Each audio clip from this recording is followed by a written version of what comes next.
Hello friends, आज हम discuss करेंगे Lawrence force law in electrodynamics. So Lawrence force law के अगर हम रिलेटिविस्टिक नोटेशन में रिप्रेजेंट करेंगे, जो कि मिन्कोस्की और 4 वेक्टर फोर्स में रिप्रेजेंट होता है, तो इसे हम कैसे लिखेंगे? Lawrence force law in relativistic notation represented as Minkowski 4 vector force on a charge q and is given in terms of field tensor F mu nu and the proper velocity eta mu। अगर हम Lorentz force को किस form में लिखेंगे?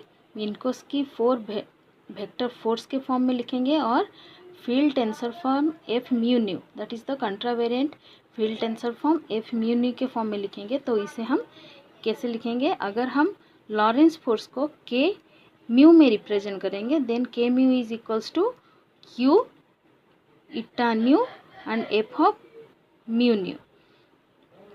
Q क्या है? Q is the charge of the particle. तो यहाँ पर K म्यू क्या है? K mu is the Minkowski 4 vector form. हमें क्या पता है? Ordinary force F have 3 component, उसका 3 कंपोनेंट होता है F X I cap plus F Y J cap plus F Z K cap. F X को हम क्या लिख सकते हैं? That is F1 I cap, F Y को F2 Y J cap and F Z को F3 के cap में रिप्रेजेंट कर सकते हैं। अगर हम के क्या है? के हमारा रिलेटिविस्टिक नोटेशन है, फोर्स का रिलेटिविस्टिक नोटेशन है। तो के म्यू क्या है? That is F by 1 minus you square by C square root over. ये किसको रिलेट करता है? K mu is the relativistic form of Lorentz force and F is the ordinary force. तो ordinary force और relativistic force को हम इस तरह रिलेट कर सकते हैं। तो के म्यू, अगर म्यू का वैल्यू 1 होगा तो K1 का वैल्यू कितना होगा? That is F1 1 minus you square by C square root over. वैसे ही अगर म्यू का वैल्यू 2 होगा तो ऑर्डिनरी फोर्स के साथ K का वैल्यू रिलेशन क्या होगा? K2 equals to F2 1 minus you square by C square root over. वैसे ही म्यू का वैल्यू अगर 3 होगा तो K3 equals to F3 by 1 minus you square by C square root over होगा। तो यहाँ पर अगर मैं म्यू का वैल्यू 1 लूँ तो K1 कितना हो गया? इस इक्वेशन में, अगर ये इक्वेशन 1 है, अगर मैं इक्वेशन 1 में म्यू का वैल्यू 1 लूँ तो ये कितना हो जाएगा? जहाँ पर म्यू है वहाँ पर हम 1 पुट करेंगे, तो ये क्या हो गया? K इटा न्यू F1 म्यू। तो K1 का वैल्यू क्या लिख सकते हैं? न्यू का वैल्यू कहाँ से कहाँ तक अराइज होगा? न्यू का वैल्यू 0 से 3 तक अराइज होगा। तो K1 का वैल्यू क्या हो जाएगा? K1 equals to Q into इटा 0 F10 प्लस इटा 1 F11 एंड इटा 2 F12 एंड इटा 3 F13। तो यहाँ पर कोवेरिएंट वेक्टर ए म्यू, अगर मैं कोवेरिएंट वेक्टर ए म्यू, यहाँ पर covariant vector A mu is differ from the contravariant vector A mu only in the sign of zeroth component.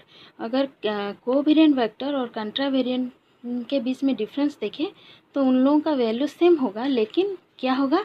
इसका जो जीरोथ कंपोनेंट होगा उसका सिर्फ साइन चेंज होगा। तो हमें क्या पता है? Field tensor F mu is this much.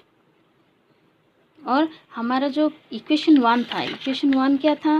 That is K mu is equals to Q eta nu F of mu nu. अगर एफ ऑफ म्यू न्यू का वैल्यू मैं यहाँ पर पुट करूँ तो कैसे पुट करूँगी? सपोज मैं यहाँ पर क्या करती हूँ, K1 का वैल्यू हमें यहाँ पर ये मिला था, K1 का वैल्यू हमें यहाँ पर ये मिला था। तो यहाँ पर ये जो एफ म्यू न्यू का वैल्यू है, वहाँ से मैं F10, F11, F12 और F13 का वैल्यू पुट करूँगी। और इटा 0 का वैल्यू हमें पता है, that is the 4 velocity form velocity values. तो यहाँ पर इटा 0, इटा 1, इटा 2 और इटा 3 का वैल्यू भी मैं यहाँ पर पुट करूँगी। तो ये क्या हो जाएगा?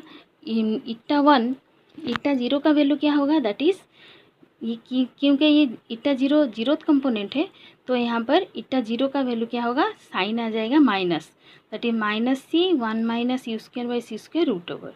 और यहाँ पर F10 है, F10 का वैल्यू क्या होगा? That is minus E X by C. तो यहाँ पर वही लिखा है मैंने। वैसे ही यहाँ पर इटा 1 का वैल्यू क्या होगा? इटा 1 का वैल्यू जो भी हो, F11 का वैल्यू क्या है? ये है F11 का वैल्यू, तो ये हो गया 0। तो सेकेंड टर्म हमारा हो गया 0। वैसे ही थर्ड टर्म में क्या है, ईटा 2 F12। ईटा 2 मतलब ये होगा yth component of velocity, so U Y 1 minus you square by C square root over. और यहाँ पर ये क्या है, दैट इज़ F12। F12 मतलब ये हो गया हमारा, F12 मतलब ये हो गया दैट इज़ BZ। तो यहाँ पर ये हो गया BZ। वैसे ही यहाँ पर क्या है, ईटा 3 है, ईटा 3 का वैल्यू होगा Z component, so that is UZ 1 minus you square by C square root over. और ये F क्या है, F13 है, F13 है मतलब ये हो गया हमारा ये वाला माइनस BY। तो ये वाला वैल्यू हमने यहाँ पर ऐसे ही पुट कर दिया। तो ये क्या है, ये EX है, मतलब ये वाला वैल्यू अगर मैं पुट करूँ तो ये इलेक्ट्रिक फील्ड का, रिलेटिविस्टिक इलेक्ट्रिक फील्ड का X कंपोनेंट है। और ये हो गया हमारा क्या,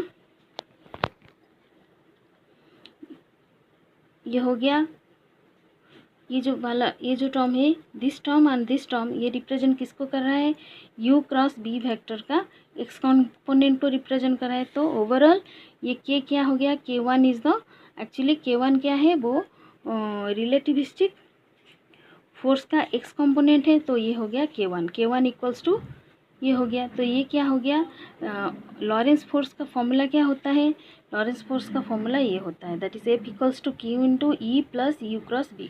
तो वही यहाँ पर ये प्रूफ हो गया। ये किसके लिए हुआ, ये X कंपोनेंट के लिए हुआ।